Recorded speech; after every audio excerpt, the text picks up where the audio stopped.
All right, welcome to topic 7. Congratulations, you have arrived at the final topic. With that in mind, do you have any outstanding assignments? Please reach out to me. Let's get those reassigned so you can turn them in, finish strong, and finish successfully. Okay, so this week we're looking at post-war America, and that is an interesting characterization of it. So what they're talking about is post-World War II, but as we know, after World War II, there's the Korean War, there's the Vietnam War, there's the Cold War, there's the Iran hostage crisis, there's the Gulf Wars, there's a little bit of military activity in South America. We're constantly at war, but there are not these formal congressional declarations of war. So World War II is what they're talking about when they say the post-war America.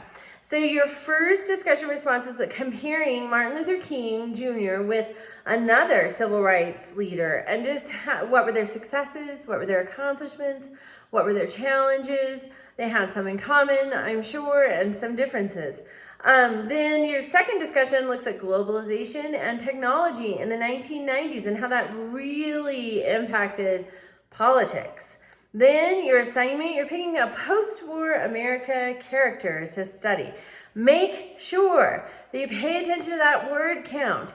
You can't have a complete assignment without hitting that word count. So make sure that you hit the minimum word count. Make sure that you use at least the minimum number of sources. The more sources you have, the more informed you are, the better you understand what happened. That's a good rule of thumb for your personal life. Sometimes when something happens, I just want the person that I know I trust, that I believe is telling me the truth, to tell me what they think or what happened. I don't care what anybody else has to say. But often, then I walk away with an incomplete story because there's always more than one side. There's always more than one perspective. And so we need to learn in our study, our academic study, and just a good rule of thumb as we consume news, anything that we're doing, we want more than one perspective. And that's why there's multiple source requirements, because history is not just facts on a page. It's not just dates and names. It's the historian who has written and compiled that information. It's their perspective of the events.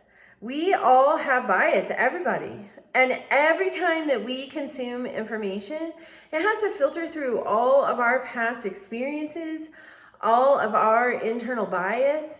And so as impartial as we all want to be, we're not. And so it's really important to take advantage of the opportunity to consult multiple sources. That's really the only true way to understand, to begin to understand. Nobody's ever going to understand the way participants understand.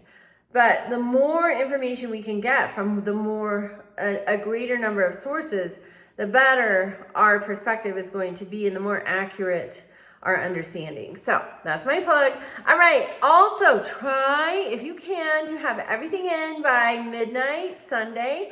If you're late with something, that's okay. I have a few days of wiggle room into next week, but they are pretty particular about posting final grades. So let's keep that in mind as we get our last wind, our second wind, and we press strong to the finish line. Have a great week.